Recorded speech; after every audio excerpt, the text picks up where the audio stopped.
In 1998, thousands of people congregated outside Budokan to attend what appeared to be another rock concert. But once inside, they were greeted with something different. A stage that looked like the inside of a European palace, with stone columns, arched windows and grand staircases. Music that mixed rock instruments with classical ones like castanets, music boxes and harpsichords. And two guitar players, the masterminds behind it all, who often put their guitars down so they could dance around the stage. It wasn't like anything else. The people that stepped into the arena that night were pulled into a different universe. A universe filled with gothic beauty, aristocratic decadence, and the romantic sadness of beautiful things that don't last. That was the magic of Malice Mizer.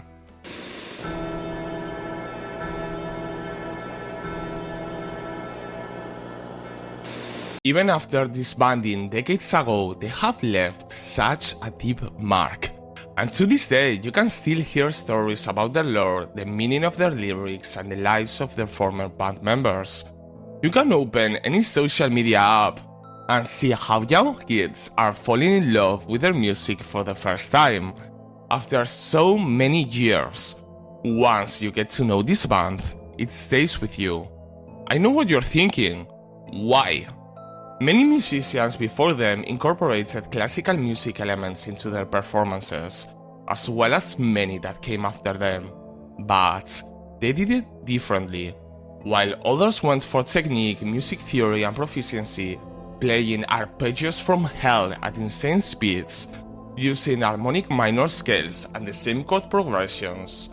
Mana and Közi, the guitarist of the band, went for something that no one has been able to replicate as well as them. They went for feeling. They didn't care about speed, they didn't care much about music theory either.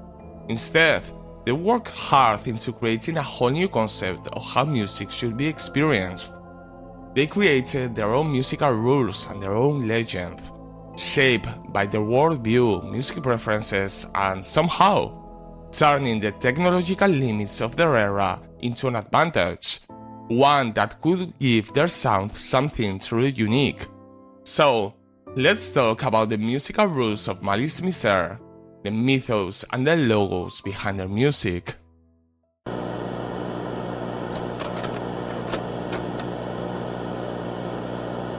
Ever since they formed, the band had one goal in mind, the pursuit of beauty. To bring us their own universe, a romanticized Europe from a different time. And before the props were set up on the stage, before the band dressed in their iconic fashion and the orchestral arrangements started to sound, it all began with two guitars. And with them came the compositional philosophy of the band. Rather than thinking in terms of a traditional rock band, they went for a different approach and crafted their own set of rules to make their own sound, starting with the main one. Guitars should behave like harpsichords. Sounds counterintuitive, right? I mean, they are very different instruments. What this meant was treating both guitars as cold melodic voices, intertwined with each other. Instead of wailing solos, expressive warm techniques and power chords, it all came down to fugues and counterpoints. This can be confusing when explained with only words, so let's do something. Let me plug in my guitar and show you an example. Fair warning, I stopped playing 6 years ago, and only have picked it up again in recent months, so let's do our best, okay? This is a classic passage where Mana and Közi apply this rule perfectly.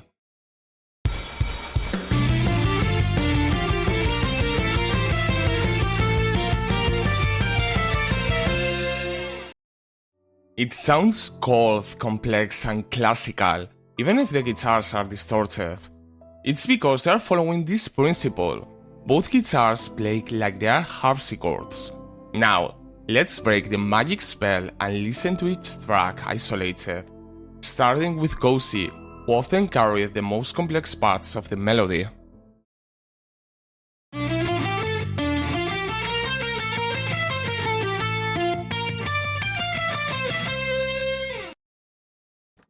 As you can see, this is a full melody in its own right, and what's interesting here is that it even holds some silent parts, but when Mana comes in, those are covered. In this example, he played the lowest notes, giving it some contour and harmony.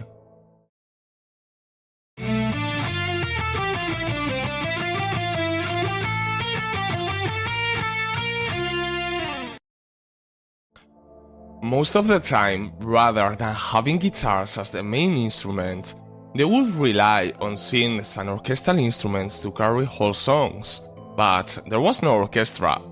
Chasing beauty, creating elaborate stages and expensive costumes consumed most of their economical resources, so that was out of sight.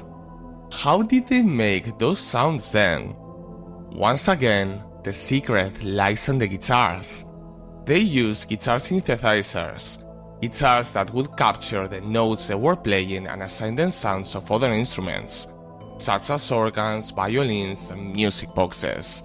With that, they would start stacking layer after layer to create their atmospheres, to the point that most of the time, they wouldn't need to play guitars on that track, and with that, we have one final rule. Only use guitars if they add something to the song.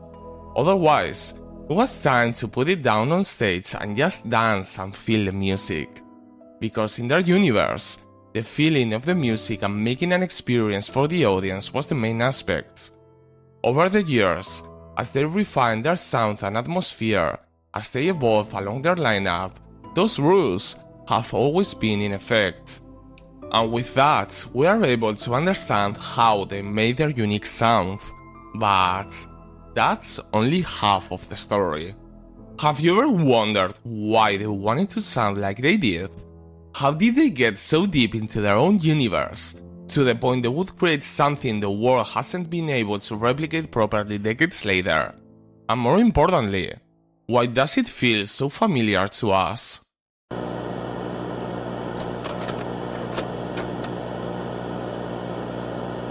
Every story has two versions, and as much as I love to overfixate on the emotional side of things, both of them are really valuable here. One is the mythos, the legend and emotion behind something, why their souls resonated deeply with what they did. The other one is the logos, the logic and reason that's often behind the execution, the knowledge and resources available to them. And when combined, they tell one beautiful story. So let's begin with the mythos. That one lies in the eye of the beholder. It has been in front of us all of this time. You just need to pay close attention to Mana, be it in his fashion pictures, music videos, or his live performances. There's always one element that's consistent across all of his life: Catholicism and its symbols. Not as his personal faith, that's a private matter of course, but as artistic legacy and influence. Mana grew up in a musical household, with a father who was a high school music teacher, and since his childhood, he got around classical and liturgical music. That shaped his musical ear and world-building view from an early age, in a place and era where this kind of upbringing wasn't common. For many of us, that's something mundane. If I take a look outside my window, I can see my town's church. If I go to the neighboring city to run errands, I'll pass many times right in front of a cathedral. But to someone from Japan falling in love with all of this in an era before the internet, that's something precious. With little information available, he was able to craft his own artistic world based on a magical distant place. Wait, that sounds familiar, right? Falling in love with something distant and exotic as a refuge against what we see daily and doesn't hold any surprises for us. Anyway, it showed, not only in the visuals of the band, but also in his music. Organs, choirs, music boxes, string ensembles, and harpsichords. All of that was derived from that love of classical music and Christian motifs. Something that Mana, in some way, still carries to this day in his current band. Közi shaped the mythos of the band too, but in a different way.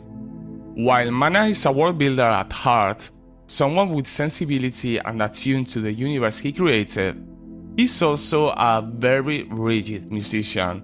Not as an insult, of course, I admire him, but he's someone rigid in the sense of crafting and sticking to rules and a constant view that's hard to change over time. Something that, again, can be seen in his current project. Both in Malice Mizer and now, he makes really good music. And of course, you can instantly know when a song is his, and that's where Közi enters. Közi is someone that was shaped by way too many genres. Someone who enjoys and plays pretty much everything from classical to experimental. You can see his influences in his current projects, and in a sense, it's the opposite of Mana, and to be honest, he deserves his own video too. The combination of both of them crafted a wide range of genres, atmospheres and moods that suited the same world. One was the anchor, the other one the creative chaos. Both of them would sit around a keyboard, play around, arrange melodies and concepts to craft their music.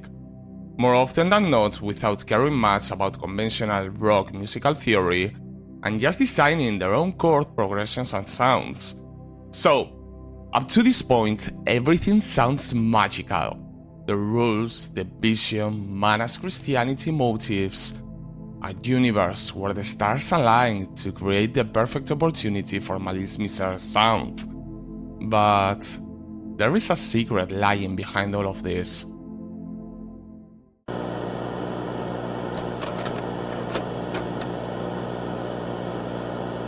Up to this point, everything said it's true. They have a set of rules, a defined universe, and their own technique and approach when it came to making music and how to present it to the world. What isn't often discussed, it's the secret behind the rules and technique. Do you remember the rules, right? Guitars must sound like harpsichords, no expressive technique, compositional methods based on fugues and counterpoints. Wasn't always the case, as in many times they broke the rules for logical reasons. Let's see an example of that. Let me plug my guitar again.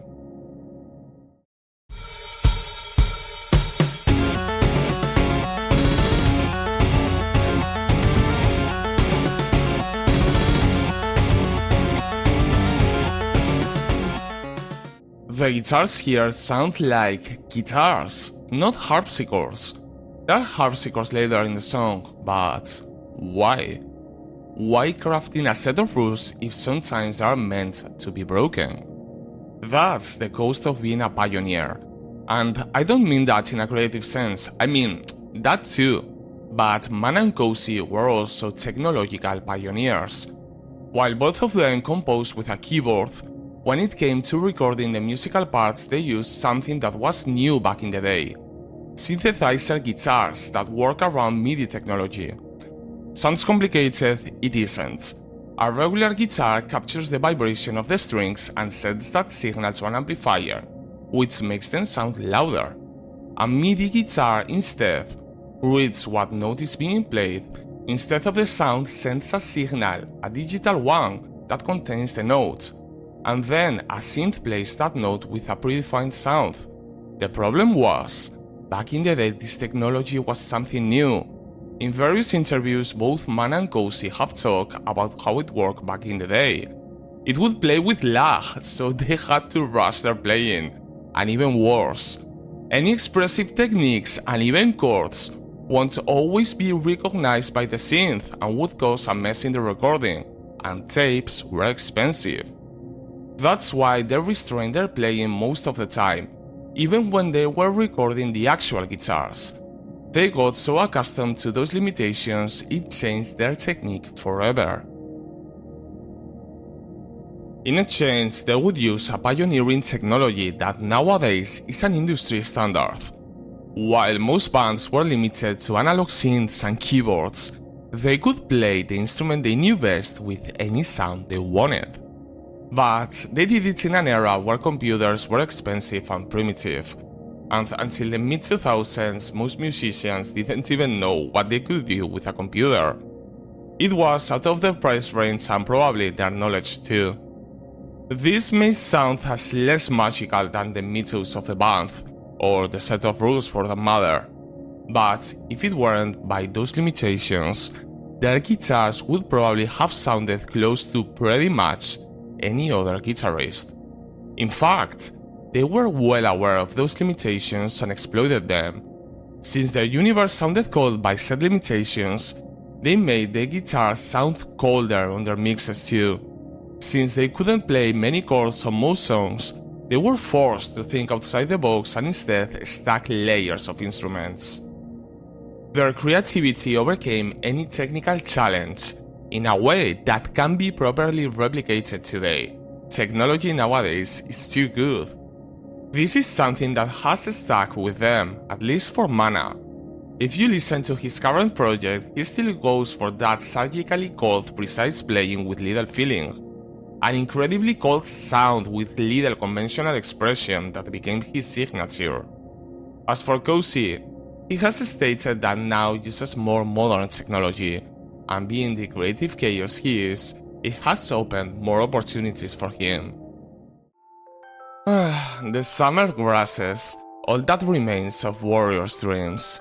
You know, as we finish tonight's story, my head is brushing with many thoughts.